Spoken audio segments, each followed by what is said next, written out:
Well, good morning. Thank you for joining us. I think the waiting room should have let you in now. So welcome to the town hall, an update from those of us at Smart Reading. When you entered the room, you should have seen a poll pop up. So please take a quick second to answer that if you would. And while you do that, I'm going to take a moment to introduce myself and the others who are joining us today. So I'm Chris Otis. I have had the pleasure and the privilege of leading SMART as the executive director for the past 10 years. So thank you for joining us and welcome. And with me today is Michael Finlay, who is our area manager down in our Northwest SMART area. And I am supporting the counties of Lincoln, Marion, Polk, Tillamook, and Yamhill, and I have been with SMART for almost 8 years now. Yay, Michael.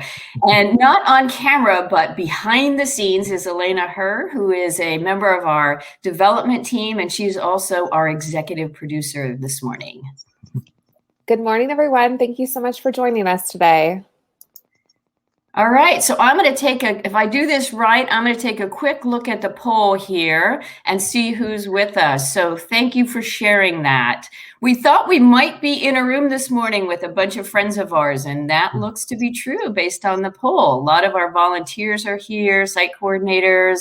Great to see our donors in the mix. A couple of our board members. Hey, and we have a few of our Smarties also here with us. So welcome, everybody.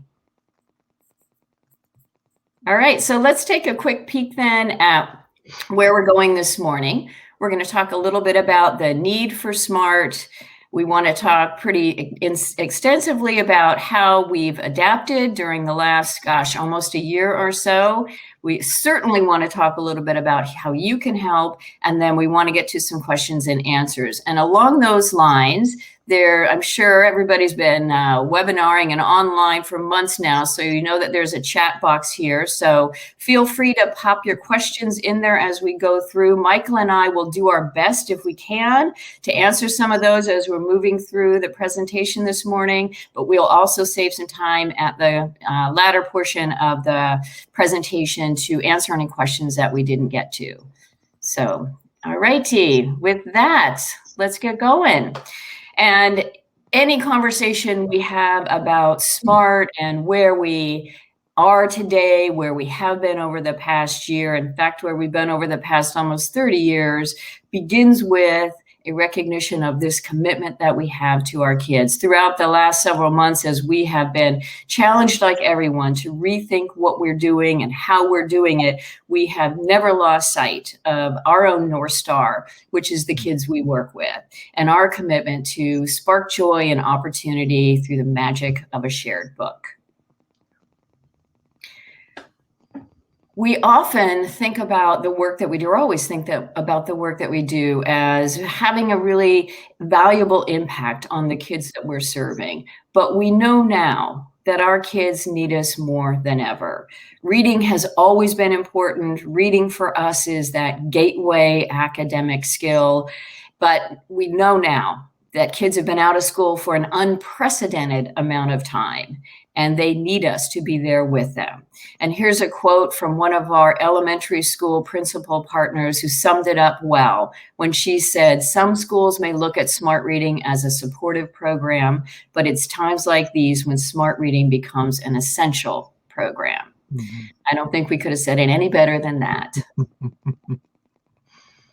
So with that in mind, let's talk a little bit about where we are with our services and where we're going to be heading. Some of you may have joined us for some earlier town halls when we talked about some of the thinking behind this, but I do want to share quickly for those of you who haven't been in those earlier conversations. When things shut down for us in March, and everyone in March, we pivoted really quickly to getting books out to kids and trying to still live into the mission.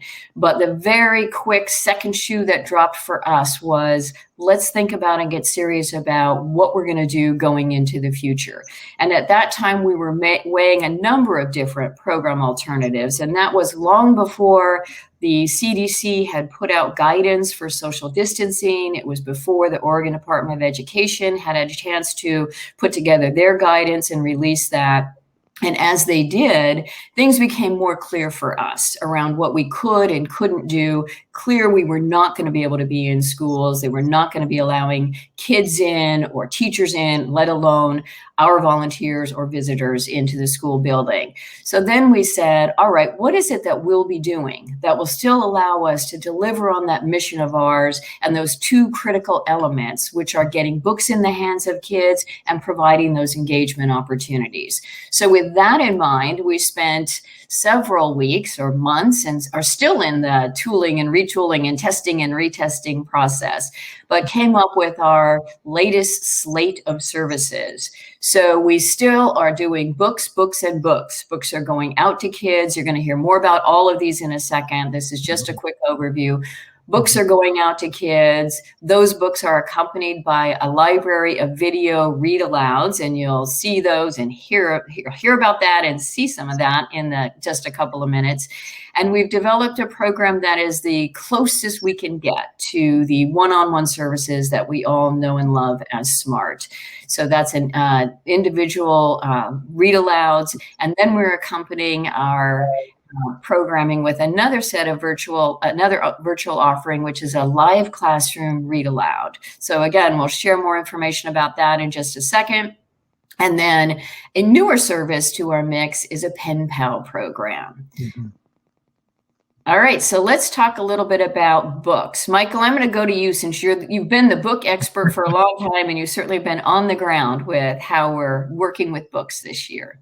Yeah, thank you, Chris. So I have had multiple roles in my time at SMART. Right now, I'm currently our area manager, and we are an office of two who my colleague, Elide Sanchez Rivera, is doing a fantastic job of taking the lead on program and making sure that we're working with our school partners, we're getting books out. But since we're an office of two, I'm very involved and engaged as well. In fact, the picture you see on the left is kids at one of our local schools at the coast that had just received their bags of books, and it looks like they had a lot of fun decorating them, and we're really excited to receive those. In fact, book distribution has been at the top of our mind during this virtual, very screen-heavy time for our kids. We think it's really important to give them physical, actual books that they can open and read and share with their family members, with their friends, with their pets, whoever, but that they get to actually open a book and get a little screen break and read those books. And we've just heard wonderful feedback from our teachers, our principals, office staff. They have all been super involved and really willing to help us figure out, okay, what is the safest and best way to get these books to kids? And so we were really excited about that. And just to kind of reiterate our devotion to this, I know our area is one of the biggest in the state in terms of geography.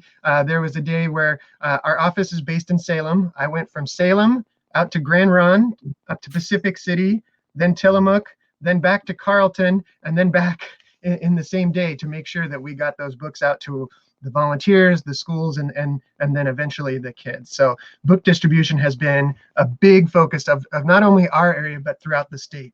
And of our 290 programs that we had planned to work with, kind of returning from last year, 270 of them have requested books. Like, yes, we want to keep this going. With the sites that don't necessarily are included in that, they've decided for various reasons, there's so much going on, we have to focus on us first, and then maybe we can come back to those books. So it's not you're no longer a SMART program, it's let's take a pause and we'll come back and talk when we have some more room to do that. One of the things that we focused on specifically for this year, and while we are in this virtual time, is talking to our principals and educators about expanding our service to full classrooms so that more kids are getting books. We are still asking our principals and teachers, who are the kids that are most impacted by this? Who are the kids that still are most in need of our services and books?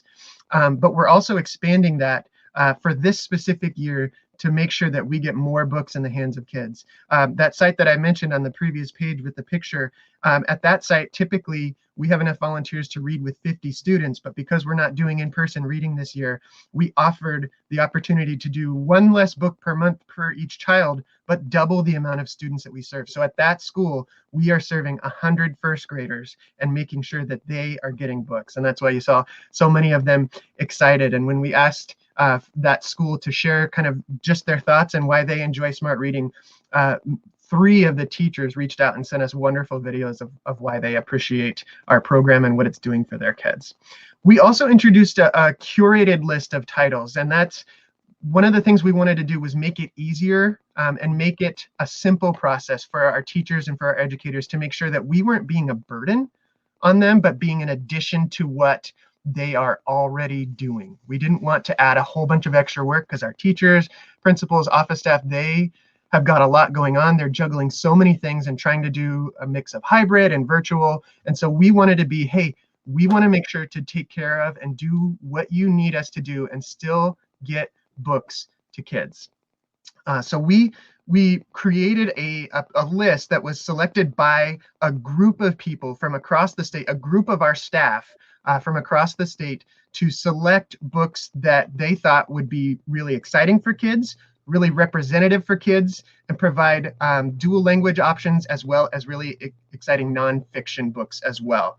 So there's 10 titles each month. Those rotate each month, and the kids, we have offered in some cases where it's possible a list where kids can choose from those books, and in other cases the teachers are choosing the books for the student. But ideally, and what we're trying to do is make sure that kids still maintain that ability to choose their books, which is so crucial to SMART. And as you can see at the bottom there, we've given away over 49,000 books so far, and that's still counting. I know in my area we've got some work to do on updating our numbers and making sure those are good. So I know that number is even higher than it looks right now.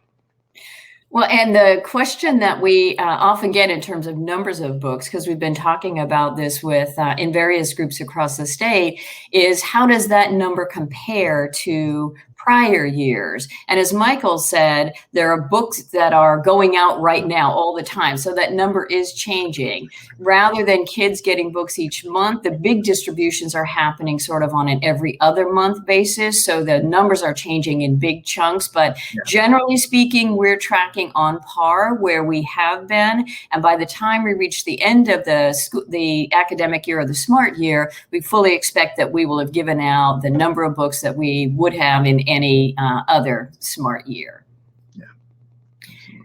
All right, so for one of the things that we talked about and we're very committed to when we put our services together was ensuring that our kids had access to our services.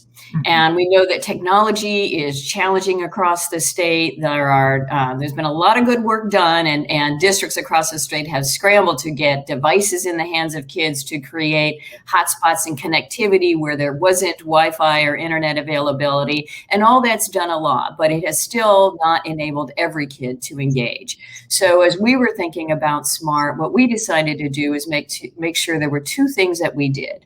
That we put books in the hands of kids, and as Michael said, we're getting those to entire classrooms of students. And the other thing is we wanted to give them a way to engage with those books. So we've created a library of video read-alouds, and this is where our volunteers, thank you, especially any of you on the call today who participated in this.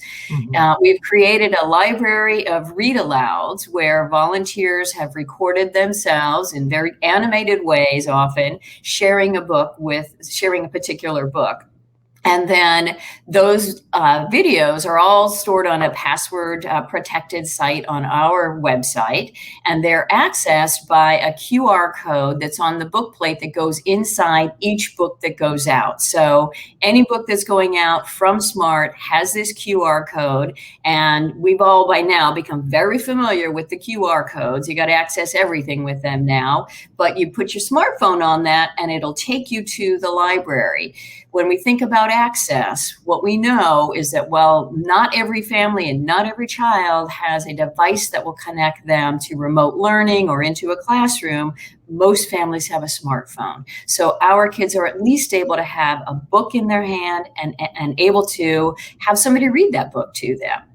So we've got in this lovely, lovely library over 125 ReadAlouds that are available, and we are tracking who's looking at those. Over 1,700 views on that library so far, and the information we got back from our keepers of all data tell us that the top 3 selections in that video library are all mirror and window books, which means kids are accessing multicultural books. So they have the opportunity to see them and their families in those books, and really importantly, to have a window into the world of someone else. So I think we're going to move to one of the razzle-dazzle portions of the program and take you to the library so you can actually see it in action. Michael, it's all you. Yeah. Well, so when you scan that code, it takes you to a website, and this is mobile friendly as well. And there is a password protected in there. That's to help manage and make sure that we are working with our publishers and abiding by the copyright laws. But once you get that password and enter it, you get to the pre-recorded video library. And as you can see up here, there's some ways that you can search. So categories, if you want adventure, if you want animals and nature, or if nonfiction is your thing, Spanish and bilingual, fiction and discovery, you can search the pre-recorded videos by category and by what book you're interested in. You can also select by grade level. We've had a lot more requests for older students this year of chapter books and books that challenge and push our kids a little bit as they're reading. Or kids just love listening to chapter books. I know my 7-year-old he listened to a whole old Boxcar Children book with my wife yesterday. So they just love to listen to people read to them, and so this is an opportunity, another opportunity for that. And then again, you can select language over here. You go down and you can see lots of great videos, and on a lot of them there are pictures of the person who read the book aloud. It's really cool. I love this website. I'm going to show you a little clip of one of our great examples. Todd W. did a fantastic job here. So I want to show you this, and then just a short portion, and then we'll talk about another piece of this when we're done.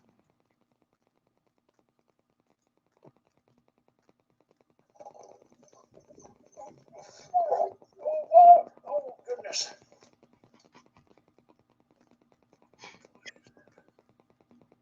Oh, wait, your kids. Okay, I'm supposed to be reading my book, Safari. You know, I read this book earlier. I liked it so much, I had to get my safari hat, my vest, and my binoculars, and then go out in my backyard to see some birds. I had some robins and some dark-eyed juncos and other little birds that were sitting in a feeder. So I've had a little safari. But today I get the pleasure of reading you this book from National Geographic, Safari. And it's by Gail Tuckman, and it's a photographic journey through Africa. Look at Safari by Gail Tuckman. National Geographic makes wonderful photographic books. All right. He goes on to do just a fabulous job reading this book, but we want to make sure that we get to give you all of the updates. So I do recommend, if you get the chance, to go back and let him finish. One of the other cool features of this is when they're done watching the video, they can scroll down here and pick on the cat that best represents how they enjoyed the video. We're hoping for more great cats than these terrible cats over here, but all of the cats are adorable, and we thought this was a fun way to have our students and our readers evaluate the video and just kind of give them a chance to express their feelings and how they enjoyed it. So they just click on their cat and then click submit, and then they can go back to the video library. I'm not going to click here because I'm going to keep it on this page, but if I click on the back to the video library, it takes me back here. And as you can see, there's multiple pages of these videos, lots of great different books to choose from. And as Chris mentioned on the previous slide, over 1,700 views so far. So people are really taking advantage of this. And it's really awesome to see how they are enjoying it. We've also shared this with our teachers and the classrooms that are participating in our program with us, because we know there are some families that just have no internet or computer access at all, so that the teachers in those classrooms can share that either as part of their reading time during their class day, or share it with their students in a different way, so that as many students as possible get access to this wonderful library. I will mention that as we are going to talk about this again a little bit later as well, but you might be wondering, if you're a volunteer, hey, how do I get involved in this? We have had limited volunteer opportunities this year, but we're trying to offer as many as possible, especially to all you returning Smarties and readers who have been with us many years. We so appreciate you, and we are looking for ways that we can safely involve you and have you help us with the work that we're doing. And so if you have not connected with your coordinator at your site or the staff representative in your area, please do so. Reach out, let us know what you're interested in doing.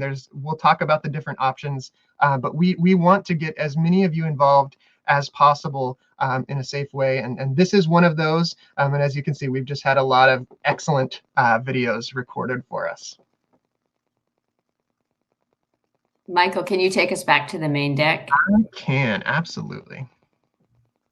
And I want to pause here before we move on to the next part of our next piece of our services, to answer a question that maybe is running in the bubble over the head for a lot of people that Jason posed about whether or not we can give out the password to access the ReadAlouds. And in putting all of our services together, we've been in pretty constant touch with legal counsel so that we were sure we were in compliance with copyright laws and appropriate utilization. And unfortunately, we can't give the password out far and wide, because one of the ways that we stay in compliance with what they call fair use doctrine is that this programming is available to a limited audience, and those are our smart kids. However, if you have folks who you'd like us to share this with, we are more than happy to do a meeting, Jason, with you and your pals, or anybody who really wants to see the library, because it is part of what we're offering, and we want to be sure that people are aware of it. So sorry for that limitation, but just trying to stay in the right lane on this one. All right, so when we think about the next level of our services, because we've got, sort of in my mind anyway, the hierarchy of how we are managing our online, our virtual programming, the next step on the ladder are the live classroom ReadAlouds. So this is an opportunity where we would have a volunteer join a classroom, usually, well, historically, or right now anyway, virtually. So a teacher would invite one of our volunteers in to then do a ReadAloud for their students. And it'd be very similar to what you're seeing in the pre-record, although because it's live, there is that opportunity for interaction with the classroom and with the students. And what we're rolling that out actually this month. And interesting opportunity to see now, as more schools are starting to open up and bring kids back on a limited basis, how this works both in the setting where kids are actually physically in a classroom, or where they're joining in a virtual classroom. So this is also a place to follow up on Michael's comments about the shout out to our volunteers. Love to engage you in this. So if you have an interest in being part of one of the live ReadAlouds, please raise your hand and let us know that, because we'd love to engage you in that. All right, so now we're going to go to the next level of our virtual programming. And this one, I really do believe, is the piece that is most similar to what we all know and love as SMART, which is getting an adult together with a child to do nothing more than just enjoy a book. And when we were thinking through these models and doing our own research, we looked at a number of different products that are out there, because there's some great stuff, and many of them are really good, but they all had just a few too many bells and whistles for us. And all we're wanting is the opportunity to put a child together with an adult in this simple yet beautiful process of sharing a book. So we were fortunate enough to have an individual in our mix who's a volunteer with us. He's a member of our associate board, which is our board of young professionals who do friend raising and fundraising for SMART. Thank you to any of you who are on the call today.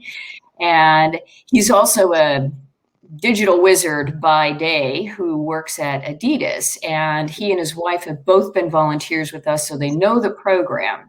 And David Bynum is his name. And he said to us, you know, I think I could make you something that would work. And lo and behold, he did.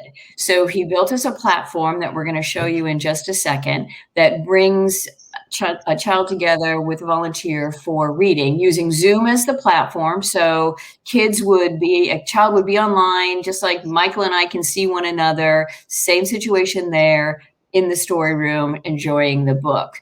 The thing that is different for us, aside from the fact that we're in this virtual environment, is that we now have 2 adults sharing that time with one student. And that's all about managing risk. So we don't want our kids to be alone in a virtual room with an adult. Those of you who know the SMART program, in the standard SMART program, it's operating in a room where there's a site coordinator who has eyes on and other people who have eyes on what's happening. Virtual setting, much different than that. So hence the 2-to-1 virtual programming. So let's see, should we take a look at that, Michael? Or let me, yeah, let's go there and then we'll go back and talk a little bit more about the pilot. Yeah. Perfect. Well, I was very fortunate to be one of the staff members who was included in this pilot. And so I got to see this from the beginning. I absolutely love it. I love especially how it looks like you're turning the pages of a book. And when I was first hearing about it, I was like, oh man, it's perfect. It's like reading a book, but without the crease, taking away the words in the middle. Well, the crease is still there, but it really doesn't take away the words. And as you can see, if I click on Lucia the Luchadora here, which is one of my favorites and was one of our kids' favorites in our previous book award, this was a very close second to What If You Had Animal, was it What If You Had Animal Teeth? I think. My personal favorite, What If You Had Animal Teeth? Yes. Yeah. So that was the one that was first, and this was a very close second. I just love the beautiful pictures on here, and you can see in this scan, those show up really well. And you see there's the crease. You can see right even here up at the top, there's the binding of the book. So you really get the feel of reading a book with the student. And what happens is our volunteer presents their screen, shares in our Zoom video, and reads the story along with the child. And they're able to still see the child's face while presenting the screen. So they can see their reactions, have interactions, ask questions, and do all of the things that we ask and we encourage our volunteers to do when we have our in-person programming. What do you think is going to happen next? Or how would you feel if this happened? So you can see I zip through the playground in my red cape, and the pow and the bam, boom, they all appear and show up really great in the virtual story room here. And so, like I said, our volunteers can turn the pages and they see the pages actually turn, and the child can see it at the same time, and they can read these books together. And it's a whole lot of fun. I know one of my favorite stories with the group that I was working with in the pilot and the virtual story room was they were reading Someone Took My Hat, I believe, and they were, I'm not going to spoil it for you, but they were kind of surprised by the ending, and so was the little one that they were reading with, who was a preschooler. It was kind of like a lesson like, wow, this is life. And so they just had a blast kind of seeing the reactions and interactions with this little one. And Jean, I'm sorry that the text is not clear. One of the things that we've done with this pilot, and Sharon, yes, we can actually zoom and increase. So if you see here, there's a magnify button down at the bottom. You can magnify. Yes, you can zoom in and it appears larger. Mine's not working at the moment, but you can magnify and increase the zoom if you know how to use that. Do that in your browser as well. So if I were to zoom in like this, you could see it a little closer as well. And then for those of you that might get worried, oh no, it's really zoomed in, you can also zoom back out and go back to normal after you're done with the reading. So you can zoom in and take a look at the text. And the great thing about a pilot is we got a lot of feedback, and we saw some books don't show up as well as other books. And so we're making sure to kind of monitor that inventory, take a look at what's working, what's not, and make sure that this is the best inventory that it can be. So we are constantly figuring out new books that we can add to this library, and are hoping that will have a lot more available. So if I go back to the home screen, you can see we've got 14 here. And then if I click here, I submit my password, and I can get to another round, pilot additional books, and they are loading. The only downside of virtual books versus a physical book, the physical book doesn't seem to have to load, but apparently the virtual book does. So you can see we've got more books here. Everybody's favorite, Captain Underpants. And I say that somewhat sarcastically because I know Captain Underpants isn't everyone's favorite, but the kids sure seem to love it. Elephant and Piggy, nonfiction. And we're working on making sure we get some Spanish and bilingual titles in here because we have a lot of kids who really enjoy and want to read those Spanish and bilingual titles as well. But yeah, that is our virtual story room. And we've been working and training our volunteers that will be doing this volunteering to make sure they have had experience and know what to do, how to share it, and have plenty of support. And then we're also with them when they're in those reading sessions, so we can provide technical support on the spot as well.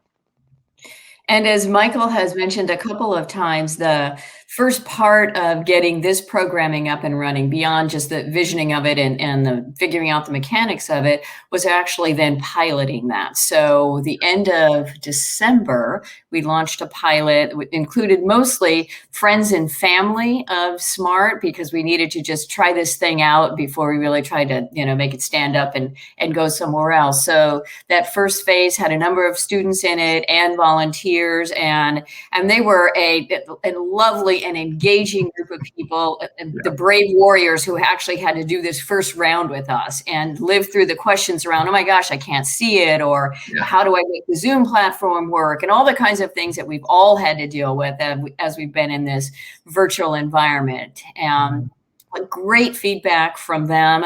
We did a couple of debrief sessions, got really good feedback from the volunteers, helpful feedback, because we're in this, wash, rinse, repeat. And, how do we make this now even better as we go forward? One of the parents in the program had this lovely thing to say about being in the pilot.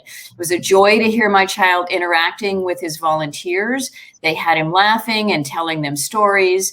With some books, my son read for one character and the volunteer read for the other character, which he really liked. And in fact, we did hear during that debrief session that there was an additional or a different kind of enjoyment factor that was in the mix, because we had two volunteers in with a child, and the two volunteers could interact together, or as this parents mentioned, the kids are exchanging with the volunteer and doing voices and all of that, but really good experience for everybody involved.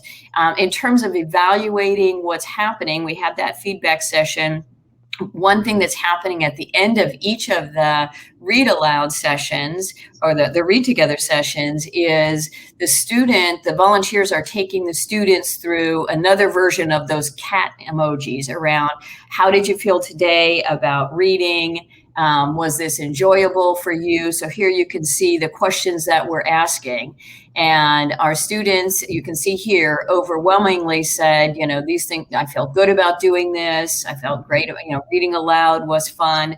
So this is a little bit of a departure from traditional SMART. Those of you who've been in the program know that we're sensing, hey, the kids are having a great time with that, but we're not capturing any real-time data about how that went for them. And this virtual programming and all the things you can do, in the way of data collection is really enhancing what we're knowing on a real-time basis about how these services and how this support is sitting with our kids. Yeah, and I was thinking about something else. I wanted to go back. If any of you have read in a preschool classroom or environment, you know how fun that can be, and how a little crazy and chaotic, but a real joy it can be to see those little ones enjoying. One of the other fun things that we got to experience is our kids reading with their volunteer, and a little sibling just like, I got to see what's going on here, and looking over their shoulder. And then, of course, the one that we're reading with, no, this is my time. You go do something else. That fun back and forth with little ones and siblings. That was another fun benefit of doing this reading this way. So the next phase of this, the 2-to-1, the live individual read alouds, will be what we're still referring to as a pilot and a steadily growing pilot. So phase 2 has started last week, I believe it was, all the training for volunteers and site coordinators. And then the meetups with kids and volunteers is happening this week. This is the first time, though, that we're actually including schools in the mix. So remember, phase 1 was friends and family of SMART, come try this thing out. Now we're really making a go of it with some of our schools, so participating in that, which will really give us the opportunity to say, hey, how is this working? Most of the kids are still engaging while they're at home, but I was talking to one of our team members yesterday who's got a school that actually has kids who are coming into the building who is participating in the pilot, which is what we want to see. How does this work when kids are back in school? And then phase 3 will start after the spring break, which will again expand to another round of schools, just so we can begin to broaden the circle of people and schools and kids who are involved with us in this, and all in the interest of helping us understand better how to work with this. There are, as you can imagine, still issues that come up on the technology side of things, and just getting familiar with how our platform works on different devices and all those kinds of things. So we're trying to do as much troubleshooting as we can before we're really trying to scale up in a broader way. Yeah. So if you're interested in again, being a volunteer for this part, we'll talk about this later when we get to the volunteer portion, but we do have a very limited number of sites that we're rolling this out with in phase 2. So the volunteer opportunities are limited, but we still have all of you in mind, and we want to get you involved as much as we can. So as more of those opportunities become available, as our pilot continues to grow, we will keep you all posted, because we would love to have you all participating as you're comfortable, as you're willing, and as you're able. But know that right now at this moment, I know in our area, we have 2 sites that we're focusing on, and we're still working on getting our days and times and getting that program off the ground. So we will continue to have town halls like this, have emails that go out, and keep you posted on ways that you can be a part of this work, and more importantly, get to interact with kids, because I know that's why we're all here. We love being with the kids and reading with them, and seeing that light and that joy of like, oh, that's so awesome, or I can read by myself. We know that you all are craving that and missing that, and so that's part of what we're trying to build up to. And speaking of that, this is why we've launched, one of the reasons we've launched the Penpal program. And this actually came up in sort of an organic way in the last spring when schools were closed and books were going out. We had a couple of volunteers who said to their site coordinators, hey, I'm really missing my kids in the reading. Do you think I could send them a letter? And would you get it to them? And, our site coordinators, being the kind of lovely people they are, said, of course I can do that. So there was a little bit of that happening. And we thought, well, maybe we could make a go of that in this environment. So the Penpal program, we hope, will give kids a little bit of an opportunity to practice some writing and some reading, and again, give our volunteers that opportunity to stay connected to students.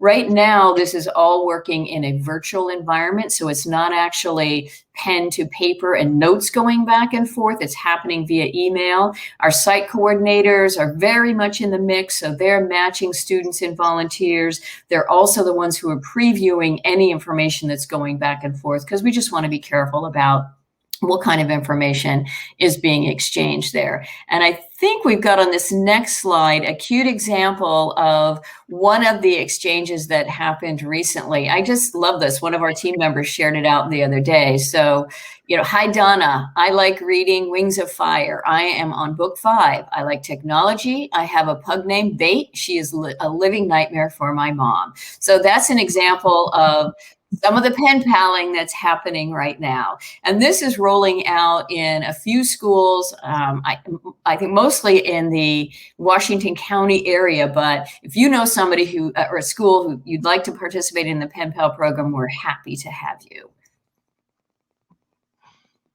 So let's talk a little bit more about volunteer engagement. And we have, as we mentioned, and we've mentioned throughout, really been focused on what are the services we can put together. And anybody who's involved with SMART knows that the work we've been able to do happens in large part because we've had thousands of volunteers who've raised their hand and said, I'm in. So as we thought about our services, of course, the focus was on how do we involve our volunteers. Last year, we had over 5,100 volunteers who engaged with us, most of whom are sitting on the sidelines right now. So as we put all these things together, it's like, what can we do that will engage our volunteers? So book distribution has been one way where a lot of folks have been just down in it with us and putting book packs together, helping us get those books out. And, book distribution, Michael was talking about it earlier. You've seen one school in terms of how the books get out and how they need to be packaged up. So thank you to the volunteers who've helped us with that. We've had, as you could see, a lot of them who've been engaged in the library of ReadAlouds that we have, and we're still happy to have people engage in that.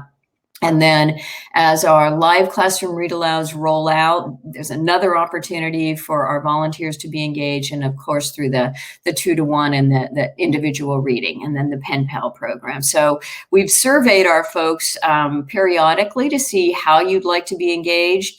Please, if you are interested or you know somebody who wants to be involved in a certain activity, let us know. Because one of the things we know is that this environment we're in now won't go on forever. We will be back in schools. We will be sitting side by side, and we need our smart family to stay together now and be with us when those school doors open up for everybody. Speaking of which, so where are we going into the future? And I think we all wish we knew with certainty what things are going to look like as we move into the future.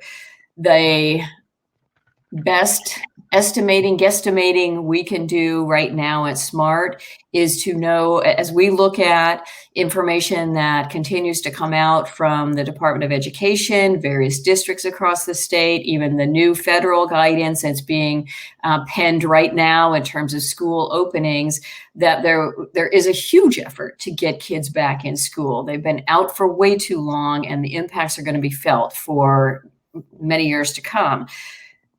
In spite of all that effort, as schools open, there will still be limitations. So, for example, right now, if schools open in the fall, and we expect that they will be open and there'll be hybrid schedules or maybe all kids coming back, there are still the requirements around social distancing and maintaining a certain amount of space for each child in the school. And everything that we do puts us side by side with a student, which means it's probably going to be a while before we are back and at it in traditional SMART. And that's hard for all of us to hear. It's hard for all of us to get our heads around, but it probably is the reality. So what we're planning right now is, how do we bring our virtual programming, how do we scale that to a point where we are in the schools engaging with kids as much as we can next year, preparing to be back in fuller force with traditional SMART. So next year, and when I say next year, I mean next academic year, we will be doing live individual ReadAlouds, so that 2-to-1. And as the pilot has grown, we're pushing out right now. Each of our service areas is engaging a school or two to be involved in that pilot. But we plan to bring this service forward with us into the future, even after schools open up in its entirety, and build to about 25% of our service delivery representing the 2-to-1. And there are reasons beyond just dealing with the pandemic that we want to maintain those services. We've been in pretty constant connection with a group of educators throughout the last several months who have given time to us and gotten together with us on a monthly basis to answer questions we have, help us vet these new models. One of the questions we put to them at the last meeting was, will our virtual 2-to-1 have value when kids are back in a more traditional school setting? And they said a resounding absolutely. There are kids who may need some additional time. So we may have standard SMART running and we may have virtual SMART running in the same school, but it does give a little bit of an additional opportunity for kids to engage. So that'll be happening. Book distribution will be happening. What we will be putting forward next year is that book distribution will happen, but book distribution alone isn't what SMART is about. We're engaged in getting books in the hands of kids, but actually having them engage in those books. So as books go out, what we will also be asking our school partners to do is, at a minimum, also engage in some of those live classroom read aloud. So we have that opportunity to get kids engaged in books.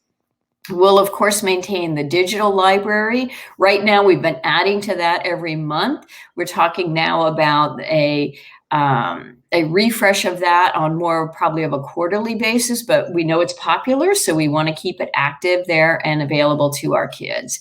And of course, where it's possible, we'll be offering standard SMART. If you ask me, and this is just the world according to Chris, I think it's going to be probably January before we're seeing a really healthy influx of standard SMART in the schools again. I'd love to be wrong about that, and I hope I am. But at any rate, we're going to be there. This is our best first draft of how we're going to be there for kids next year. Folks also ask us, so what about the budget? How is this affecting your budget? What are the costs for doing this? Basically, the budget for us this year has been it's been less because we've had to eliminate, we had a couple of hiring freeze. So we have a couple of spots we haven't filled. But basically, our budget next fiscal year is going to mirror what it looks like this year. It takes people power, it takes brain power to make these services happen, whether they are virtual or whether they are three-dimensional. So we estimate that our costs will stay pretty much the same. And I thank you, Michael. I see you're answering some questions there in the chat as we go along. I'm trying to keep an eye on that and the clock and keep us moving forward on some of these. And I also know that there are, I see some other SMART staff in there. Thank you, Smarties, for answering some of those questions.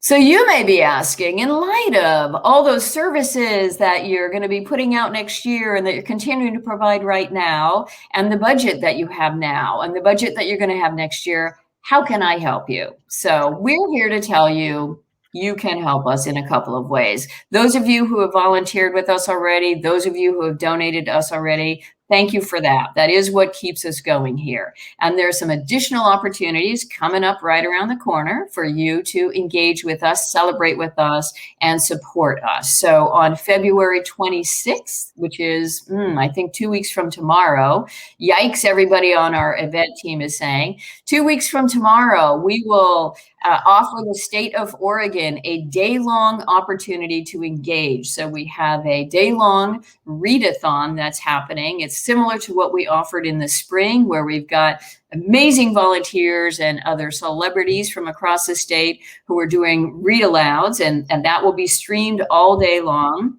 And we then will all snowball to an hour-long live celebration that evening, where everyone from across the state will be invited to come to be with us, to share in the journey that we've been on, and to celebrate this work, and importantly, to support this work.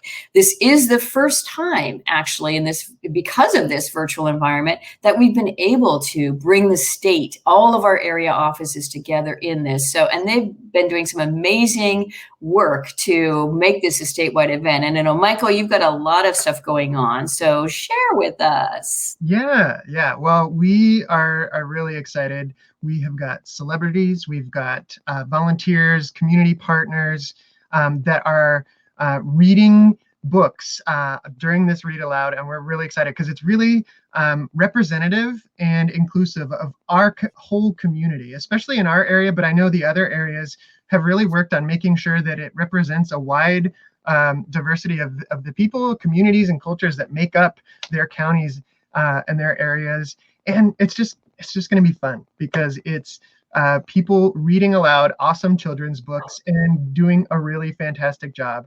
And I cannot, unfortunately, share with you any of the celebrities because we want to make sure that you join us and see who they are.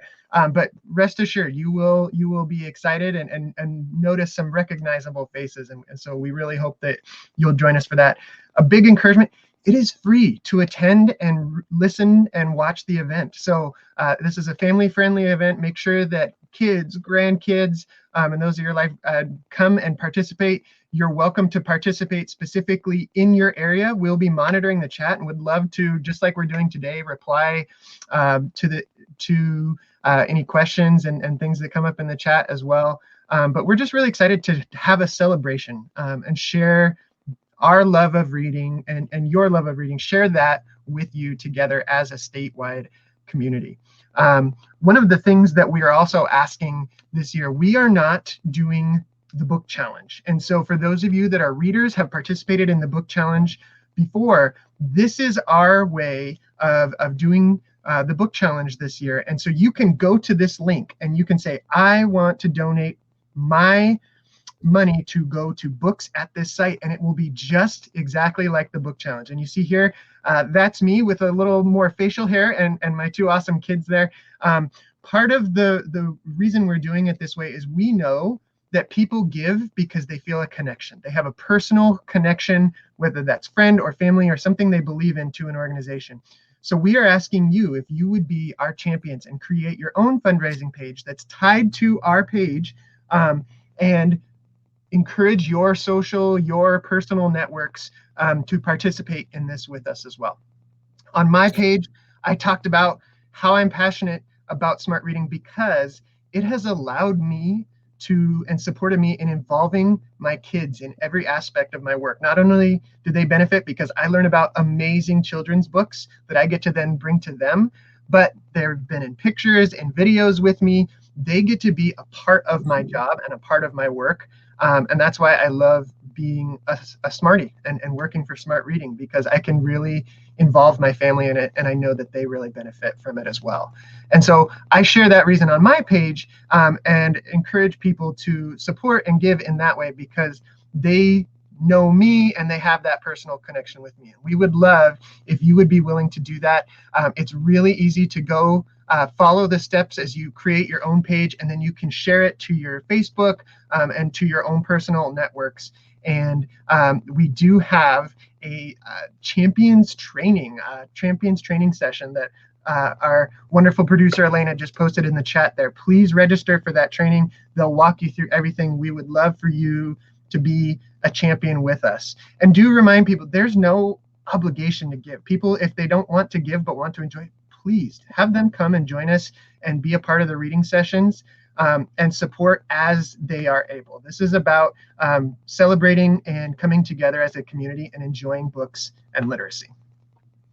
And thank you, Jason. I see you posting there that you just set up your page. It is super simple. I did one as well, and it was actually really fun to send something out to my friends and my family and my colleagues and go, wow, they're actually on my site making a donation. So there's a lot happening on the 26th. There's the read aloud portion. As Michael said, join us for that. Enjoy with us. Come see the celebrities. We have an MC that'll be on there all day long talking about this upcoming segments. You'll hear from each of our area managers about what's happening in their particular area of the state. And again, we'll all be building to that celebration that evening. The celebration that evening, we'll talk about what's up with SMART. It will be, of course, an opportunity for you to raise your hand and say, I'm in. Here's my financial support for SMART. There's an amazing raffle that is happening in conjunction with all of this that is live and accessible via the link that was posted in the chat, and it'll go out to all of you afterwards. Some great raffle prizes there. All those dollars will support SMART in general, but they will also go back to supporting the areas that created those raffle prizes. So please opt into that and join us in the evening. This Champions fundraising is an element that's happening now. It too is also tied to this event. So engage your friends, your families. You know, one of the beautiful things about having been around in Oregon for this long and having this program that brings the community together, that gets people involved and into the schools and engaged with kids, is that we do have a huge tent of people who are with us. So please come and join us on the 26th, and importantly, engage other people, introduce them to SMART with this event. And again, we'll forward all the links to you after this webinar, so you can don't feel like you have to jot everything down now, but we'll make it easy for you to be a part of that.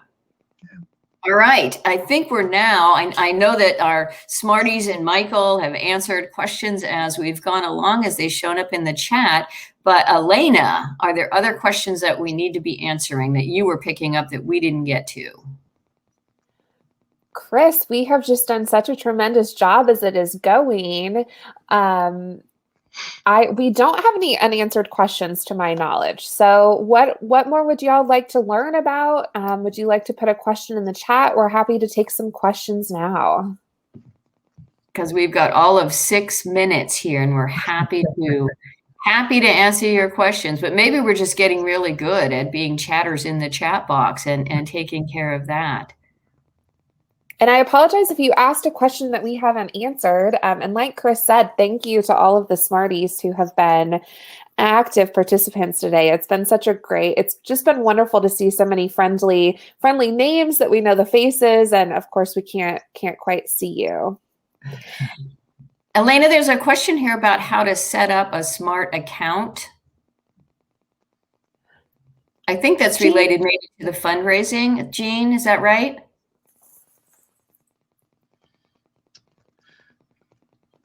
And Barbara, as far as the sign up section and volunteering, reach out to your site's coordinator or email smart@smartreading.org with where you are and what you'd like to do, and they will connect you with the person in your county that can set you up with volunteer opportunities.